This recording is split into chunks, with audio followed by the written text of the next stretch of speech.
kahimtang sa panahon ng latest news. Diyan sa tuloy niya, Pag-asa Mactan, pinagi ni Ma'am Ana Dumdum. Ma'am, good morning. Yes sir, good morning. Good morning sa tanan paminaw. Makinatuloy ta sa forecast karong adlaw. And para sa itong synopsis, ang northeast monsoon paday nag-apektar sa Luzon ug ang easterlies mooy nag-apektar sa Visayas ug sa Mindanao.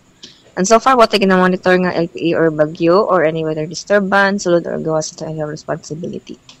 Para sa itong forecast weather condition, dito sa Eastern Samar, makasinati o panganarong nga kalangitan, ug na chance sa katag-katag nga pag-ulan or mga thunderstorm dala sa shear line.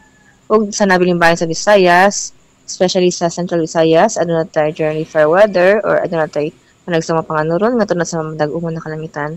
Ug na chance sa mapatak-patak nga pag-ulan ug mga thunderstorms dala sa easterlies or localized thunderstorms. Para sa hangin ug kadagatan, ang eastern section sa Visayas makasinati og kasarangan ngadto sa kusog nga hangin.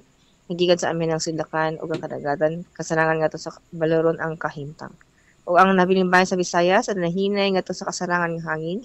Nagikan sa amin ang sidlakan ug ang kadagatan malinawon ngadto sa kasarangan. Diri sa Sugbo, ang makadagatan muna sa inyong alas 10:24 sa kabuntagon ug motaob inig alas 5:40 sa kahaponon. Ug ang temperature forecast para karong adlaw sa 26 to 31 degrees Celsius. Ang haring adlaw mo silang unyang alas 6:03 sa kabuntagon ug mosalop inig alas 5:35 sa kahaponon. Diri lang ko kutob kini sa Ana Dumdum gikan diri sa DST Pag-asa Mactan. Maayong buntag ug daghang salamat. Salamat Ma'am Ana. Happy New Year day nimo. O sa pa yan, sir. Happy New Year, Sam. Okay, good morning.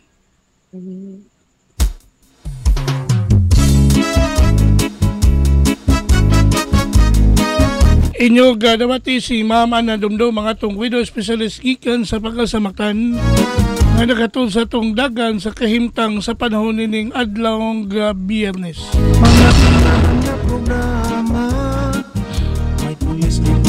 Salamat Ma'am Ana Dumdum og Happy New Year kanimo Ma'am Ana. Itagikan sa TV stations, may pamukauban kang kubra in action.